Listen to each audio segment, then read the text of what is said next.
नमस्कार, मैं हिमांशु मिश्रा और आप देख रहे हैं the inside story. Inside story में आज हम बात करने वाले हैं शराब की। शराबबंदी क्या बिहार में खत्म होने वाली है? ये एक बड़ा सवाल उभर कर सामने आया है। वो इसलिए आया है क्योंकि नीतीश कुमार ने एक बैठक ली है और अपने विधायकों से पूछा है कि क्या शराबबंदी खत्म कर दी जाए, शराब को फिर से लागू कर दिया जाए इस प्रदेश में। उनका जवाब भी बड़ा दिलचस्प रहा है। इस जवाब के बारे में भी आज बात करेंगे। और अगर शराबबंदी खत्म कर दी जाती है या फिर शराबबंदी चल रही है तो दोनों में अंतर क्या है, जिन राज्यों में शराबबंदी है उनकी इकोनॉमिक जो हालत है उसके बारे में भी चर्चा करेंगे, बिहार के बारे में भी चर्चा करेंगे। संजीव त्रिवेदी जी वरिष्ठ पत्रकार हमारे बीच है। संजीव जी, एक बैठक होती है, उसमें अपने विधायकों से पूछा जाता है कि शराब बंद कर दें, शराबबंदी जो है उसको खत्म कर दें क्या?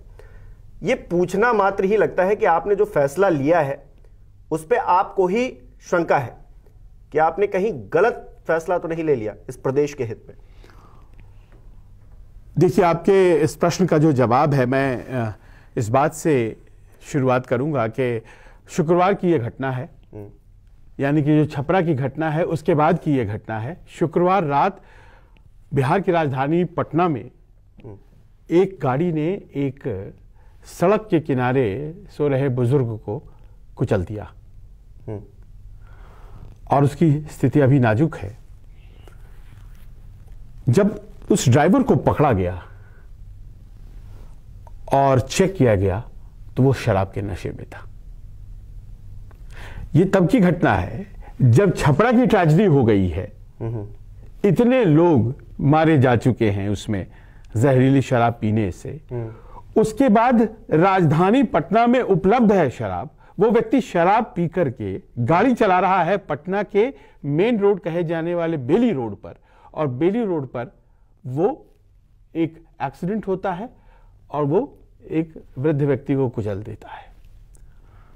आप ये समझिए कि जो शराबबंदी का कानून है उसके क्रियान्वयन की जो स्थिति है वो अगर राजधानी पटना में इस स्थिति में है तो फिर अगर छपरा की घटना घटी है तो क्या कहा जाए इसके बारे में? तो शराबबंदी जो है, जो कानून है, वो एक तरह से ढोंग हो रहा है कि खाली लागू है, बंद कुछ नहीं है, मिल सब कुछ रहा है, अवेलेबल सब कुछ है, जो ले पा रहा है वो ले पा रहा है, जिसको जरूरत है उस तक पहुंची जा रही है चीजें। शायद ऐसा ही है, तभी तो मुख्यमंत्री ने जिस बैठक की आपने चर्चा की है, एक खास बैठक होती है, बहुत ज्यादा जिसके बारे में रिपोर्टिंग नहीं हुई है, और वो बैठक ऐसी बैठक थी जिसमें कि मुख्यमंत्री जी ने अपने सभी विधायकों को बुलाया, सभी एमएलसीज को उन्होंने बुलाया और फिर उन्होंने एक ही सवाल किया। जिस बैठक की आप बात कर रहे हैं ये गुरुवार की बात है। उसमें उन्होंने प्रश्न किया कि क्या शराबबंदी को खत्म कर दे? तो जवाब, अब सारे उनके विधायक हैं तो उधर से जवाब आया, नहीं नहीं नहीं, खत्म मत करिए।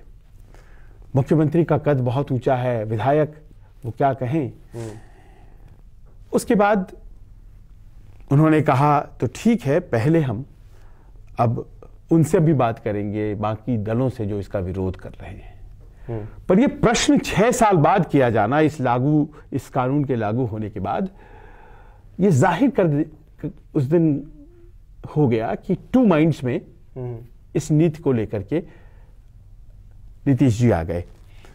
देखिए, शराबबंदी गलत नहीं है। शराबबंदी, शराब न पिए समाज में कोई, ये तो एक आदर्श स्थिति है, ऐसा होना चाहिए। लेकिन आप जीवन जो है वो एक आदर्श और एक हकीकत के बीच कहीं जीते हैं। बिहार में जिस तरह से इस कानून को लागू किया गया है 2016 में, वो कानून तब से लेकर के आज 2022 तक एक के बाद एक अपने असफल होने के प्रमाण लगातार देता चला गया है। और ये सबसे बड़ा प्रमाण आपको छपरा में दिखाई पड़ा, जहां के मशरक में एक साथ जो ताजा आंकड़ा है उसमें बताया जा रहा है कि 73-74 लोग, और उसके अलावा अब ये भी बताया जा रहा है कि 1-2 और जिले हैं जिनको मिला करके, सिवान बगल में जिला है, उसके अलावा बेगूसराय में मरने वालों की संख्या पिछले 3 दिनों में, 4 दिनों में इस घटना विशेष को लेकर 81 हो गई है। 81 लोग जो बड़े बड़े नरसंहार हुए थे बिहार में, जिसके लिए बिहार जाना जाता था, जो जातीय संघर्ष होते थे, उसमें भी इतने लोग नहीं मरे थे। और मुख्यमंत्री जी ने ये कहा कि हम कॉम्पनसेशन तो नहीं देंगे क्योंकि ये गलत बात है, तो इसका विरोध भी बहुत हुआ है। पर हमारा मूल प्रश्न यहां पर जो है कि क्या उनको खत्म कर देना चाहिए? कानून बिल्कुल खत्म नहीं करना चाहिए, लेकिन जिस तरह से ये कानून लागू वहां हो रहा है, और आपने शंका जाहिर की कि क्या वहां पर उपलब्ध है, जी हाँ बिल्कुल, बहुत आसानी से कानून का क्रियान्वयन नहीं हो पा रहा है, तो इससे जब ऐसे ही सब कुछ मिल रहा है, छिप छिप के मिल रहा है, तो फिर खुलेआम ही मिल जाए, क्योंकि उपलब्ध है। जैसे हम दो राज्यों की बात करें, एक गुजरात में भी शराबबंदी है, बिहार में भी शराबबंदी है, लेकिन दोनों राज्यों में फर्क जो है जमीन और आसमान का है। वहां की इकोनॉमी देख लीजिए, वहां की समृद्धि देख लीजिए, हालांकि हर राज्य में थोड़ा बहुत गरीबी और ये सब चीजें होती हैं, लेकिन बिहार की तुलना में अगर गुजरात को देखेंगे तो काफी ऊपर पाएंगे गुजरात को। पर गुजरात में भी देखिए जहरीली शराब से मौतें होती हैं। नहीं, शराब से मौतें हो रही नहीं, और वहां भी चोरी छुपे शराब बिकता है, ये भी है उदाहरण।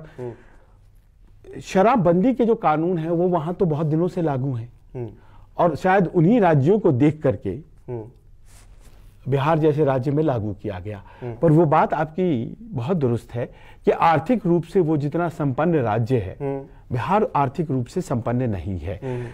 तो राजस्व के जो पैसे आते थे शराब की बिक्री से, वो तो पूरी तरह से खत्म हो गए, और एक आंकड़ा कहता है कि 4000 करोड़ प्रति वर्ष वो आया करते थे। तो अब पिछले 6 वर्ष से वो पैसे नहीं आ रहे हैं, तो वो पैसे जो है वो तो वैसे ही चले गए, यानी कि कितने हो गए, 24,000 करोड़ रुपए, तो वो चले गए आपके। अब ऐसे में जबकि सरकारी आंकड़े कहते हैं कि हर दूसरा व्यक्ति बिहार में गरीब है, तो आपने एक आदर्श को कॉपी करने के लिए एक प्रयास तो किया। ये कष्ट झेला जा सकता था बशर्ते कि ये कानून पूर्णतः सफल हो जाता, लेकिन ना कानून सफल हुआ और राजस्व गया सो गया। अब क्या हो रहा है कि ये जो 4000 करोड़ है, इसका एक बड़ा हिस्सा जो है वहां के ब्यूरोक्रेसी में, वहां के जो शराब माफिया हैं वो कमा रहे हैं। उत्तर प्रदेश का वो इलाका जो बिहार से सटा हुआ है, वहां के शराब के ठेके ऊंची ऊंची बोलियों पर उठ रहे हैं, क्योंकि वहां से सप्लाई होता है जरूरत से ज्यादा बिहार के अंदर, और ये जो माफिया है वो लेकर के जाते हैं, ऊंचे ऊंचे रेट्स पर लेकर के जाते हैं। और आप ये देखिए कि कितने गरीब लोग हैं बिहार में कि वो महंगी को अफोर्ड नहीं कर पा रहे हैं, और वो कच्ची पी रहे हैं, उसमें स्पिरिट ज्यादा मिला हुआ है, और मौतें हो जा रही हैं। ये बड़ी दयनीय स्थिति है, जिसमें कि अमूमन वो व्यक्ति इस कानून का विक्टिम हो रहा है जो समाज का कमजोर वर्ग है। यानी कि शराबबंदी का एक जो एम था उसे पूरा तब भी नहीं किया जा पा रहा है जब शराब बंद है, क्योंकि लोग फिर गलत शराब पी रहे हैं और उसकी वजह से उनकी मौतें हो रही हैं, कितने परिवार उजड़ जा रहे हैं। ये एक पक्ष हुआ। हालांकि अब शराबबंदी का मकसद तो यही था कि शराब लोग कम पिएंगे, तो जो घर में जिस तरह से महिलाओं को प्रताड़ित करते हैं शराब पीने के बाद, या फिर अपने काम पे ध्यान नहीं दे पाते हैं, शराब में ही डूबे रहते हैं, ये सारी चीजें थी। लेकिन जब पी ही रहे हैं, अब तो मौतें हो रही हैं। इससे अच्छा तो ये स्थिति है, इससे अच्छा है कोई मरे ना, इससे अच्छा तो है कि पी ही ले। नहीं, इसको भी कैसे? मैं बिल्कुल इस बात का सपोर्ट नहीं कर रहा हूं कि शराब को खोल देना चाहिए, शराब बिल्कुल हानिकारक है, लेकिन इस स्थिति से तो बेहतर है अगर आप इंप्लीमेंट नहीं कर पा रहे तो। देखिए, अब इंप्लीमेंटेशन की जो बात है, शराब पी करके जो मौत हुई, तो सरकार ने कहा कि पीने वाले को किस तरह का कॉम्पनसेशन, ठीक है, उनका अपना लॉजिक है ये कि पीने वाले को किस तरह का कॉम्पनसेशन, पी करके मरा है कोई, ऐसे काम में थोड़ी मरा है जिसमें कि आपको कॉम्पनसेशन दे दिया जाए। पर यहाँ कॉम्पनसेशन उसके मरने वाले को नहीं, वो परिवार को मिलना था। वो जो छोटे छोटे बच्चे जिन्हें आप बिलखते देख रहे हैं, वो औरतें जिनके पति या बेटे जहरीली शराब के कारण मर गए, कॉम्पनसेशन तो उनको जाता। दूसरी बात यह है, और जो ज्यादा इंपॉर्टेंट है, कि पीना तो गलत है, पर बेचना गलत नहीं है क्या? बेचना भी तो गलत है। और अगर बेचने वाला गलती कर रहा है और उसे आप नहीं पकड़ पा रहे हैं तो असफल कौन? हाँ, बिल्कुल सही बात है। तो फिर तो कानून व्यवस्था का मसला है ना। ये पीने का मसला तो बाद में आता है। पहले उसे या तो लाया जाता है सीमा पार से, झारखंड या उत्तर प्रदेश से, और फिर उसे बेचा जाता है, या फिर उसे लोकली मैन्युफैक्चर किया जाता है, बनाया जाता है। और अगर ये बनाई भी जा रही है, जैसा कि इस वाले मामले में बताया जा रहा है कि हुआ है, लोकली मैन्युफैक्चर किया गया और कोई बनाने वाला कोई एक्सपर्ट तो होता नहीं है, वो सम्मिश्रण वगैरह कुछ करते हैं, उसमें कुछ ज्यादा पड़ गया, कुछ कम पड़ गया, और देखिए कुछ लोग मर गए, कुछ लोग अंधे हो गए, कुछ लोग एकदम बहुत ही ज्यादा क्रिटिकल पोजीशन में हैं। आप ये बताएं कि कैसे बन रहा था? क्या इसके लिए कानून व्यवस्था दोषी नहीं है? और अगर है तो जिम्मेदारी कौन लेगा? और क्या पहली दफा ये ऐसा हुआ है? हमने कई स्टोरीज करी हैं जिसमें कि हम लोगों ने पाया है कि शराब बन रहा है, शराब बन रहा है। कई कुरियर्स पकड़े गए हैं जो डिलीवरी करते हैं। वहां पर बहुत से ऐसे स्टिंग ऑपरेशंस के जरिए रिपोर्टर्स ने साबित किया है कि उसकी उपलब्धता है। यानी कि नीतीश जी का जो सिस्टम है, नीतीश जी की जो सरकार है इतने साल से चला रहे हैं, वो अपने आप में इतनी भ्रष्ट है, उनका प्रशासन इतना भ्रष्ट है कि सारी चीज, वो जब ये इस बात का जिक्र करते हैं कि जी उन स्टेट से आ रही है जहां पर बीजेपी की सरकार है, यानी कि यूपी से आ रही है, हरियाणा से आ रही, आपकी पुलिस क्या कर रही है? आपकी पुलिस क्या रोक पाने में अक्षम है क्या? आपने कभी अपनी पुलिस से पूछा जाकर? कितनी सारी मौतें हर साल हम सुनते हैं कि बिहार में मौतें हो रही हैं, या फिर गुजरात में भी हम कई बार सुनते हैं। तो वहां की सरकार जो है अपने प्रशासन को दुरुस्त क्यों नहीं कर पा रही, या फिर उनकी भी मिली भगत है? देखिए, दरअसल इस बात को समझने के लिए थोड़ा पृष्ठभूमि में जाना होगा। साल 2015 का वाकया है। एक कार्यक्रम चल रहा था राजधानी पटना में, महिला स्वयं सहायता समूह का एक कार्यक्रम था जिसमें कि नीतीश जी को भाषण देना था। उन्होंने भाषण दिया और जब जाने लगे तो मंच से उतरे तो कुछ महिलाओं ने उन्हें घेरा और कहा कि देखिए, शराब से बहुत दिक्कत होती है और जो गरीब महिलाएं हैं उनके पति शराब पीते हैं, तो आप शराबबंदी करवा दीजिए। वो उल्टे पांव चढ़ गए मंच पे और मंच पर माइक फिर से संभाला और वहीं से घोषणा कर दिया, 2015 की जुलाई की ये बात है, कि अगर मैं जीता, थोड़े दिनों बाद चुनाव होने हैं, नवंबर में चुनाव होने थे, ये जुलाई की बात हम कह रहे हैं, कि अगर मैं जीता तो शराबबंदी हो जाएगी। और वो जीत गए। तो कहने का मतलब ये कि कोई बहुत सोची समझी विचारित नीति नहीं थी ये। स्पर ऑफ द मोमेंट में अचानक से सामने से एक प्रपोजल, और अचानक से वो वापस मंच पे गए और उन्होंने तय कर दिया कि हमें लागू करना है। अच्छा, आपने इतनी राजनीति देखी, इतने सालों की राजनीति देखी, 6 साल शराबबंदी के हो गए, उससे पहले 6 साल और लीजिए, यानी कि 12 साल का अगर हम देखें बिहार, अगर शराबबंदी के बाद का बिहार और शराबबंदी से पहले का बिहार, कितना फर्क पाते हैं? अब देखिए, आपने ये जो कहा है, तो 2005 तक लालू यादव की पार्टी आरजेडी का शासन था वहां। उस वक्त तक जो नंबर ऑफ लिकर शॉप्स थी वो जितनी थी, उससे राजस्व जितना आता था वो 300 करोड़ से कम था। अच्छा। 2015 में जब ये अब खत्म हो गया शराब वहां पर बिकना, तो राजस्व जो था वो 3300 करोड़ आ रहा था। कहां 300 करोड़, और इतनी दुकानें खुल गई थी पिछले 10 सालों में नीतीश जी के कार्यकाल में कि 3300 करोड़ रुपए राजस्व के तौर पर आ रहे थे। यानी कि जो जितनी दुकानें थी उससे कई गुना ज्यादा दुकानें नीतीश जी के शासनकाल में खोल दी गई थी। तो आप एक तरफ कई दुकानें खोल दें हजारों की संख्या में, फिर झटके से आप ये तय करें कि अब शराबबंदी करूंगा। अब देखिए कि कितना गड़बड़ है ये नीति, जो है क्यों फेल कर रही है आज की तारीख में। एक तरफ तो आप अपने कार्यकाल में शुरुआती 10 सालों में आप एक के बाद एक लाइसेंस देते चले गए, और लाइसेंस देते चले गए, दुकानें खुलती चली गई, दुकानें खुलती चली गई, राज्य का राजस्व बढ़ता चला गया। 300 करोड़ जो आरजेडी के टाइम में था 2005 में, वो बढ़कर 3300 करोड़ हो गया। बहुत राजस्व आपने कमाया।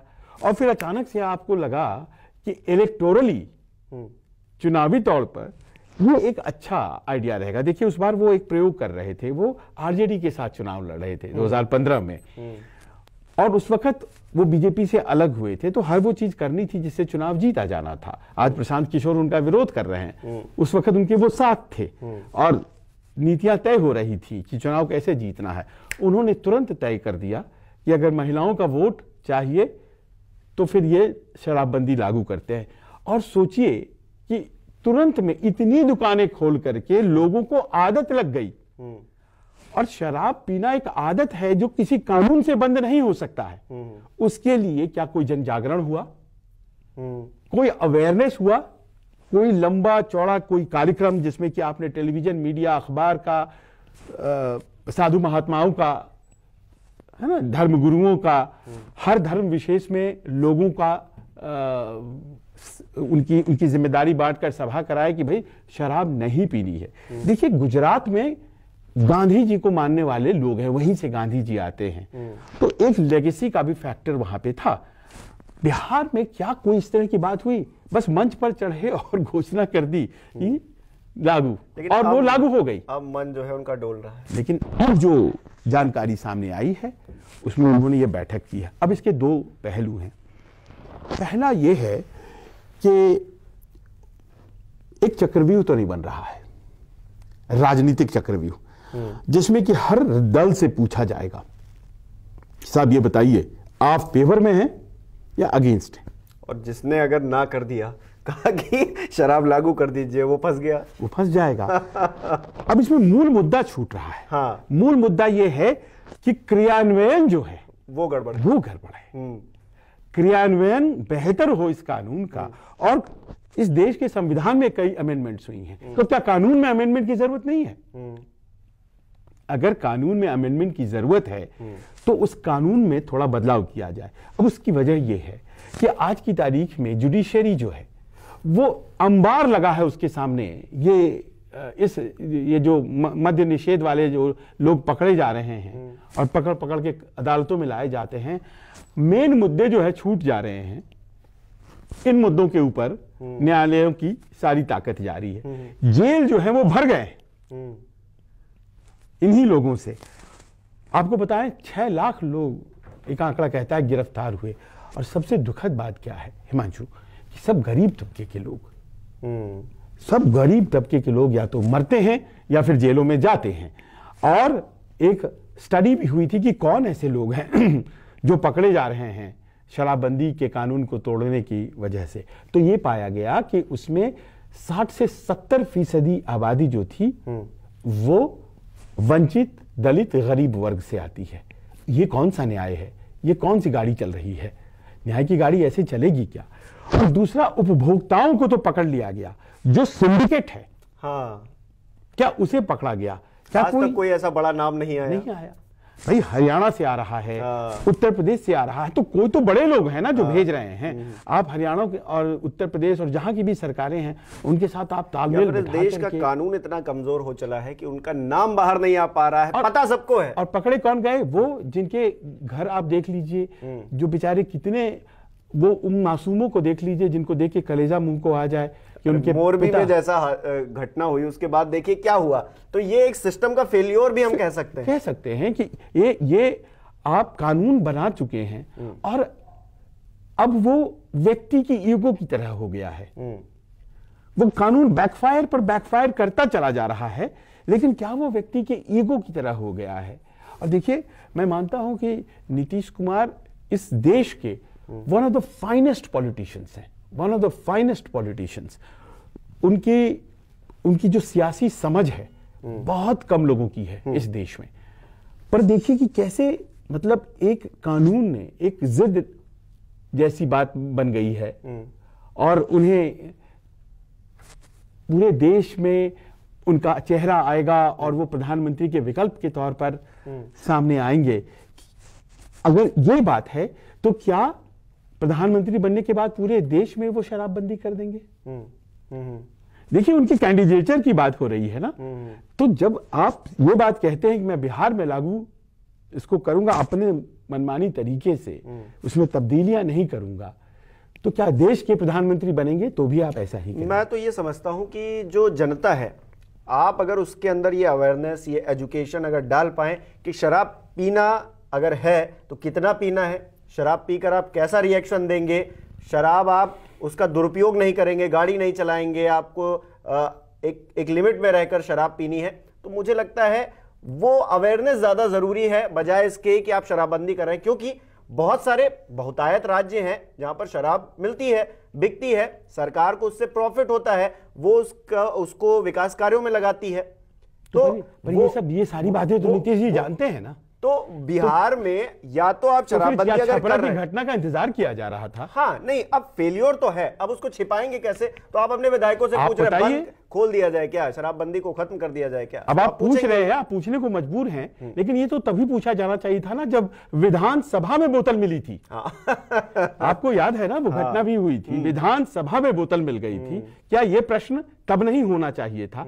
प्रश्न क्या ये तब नहीं होना चाहिए था जब चूहे घटक गए सारी शराब? हजारों लीटर शराब चूहे घटक गए, कहीं ना कहीं कोई गड़बड़ी हो रही है कि पुलिस सीज करके ला रही है और हजारों लीटर चूहे पी गए शराब।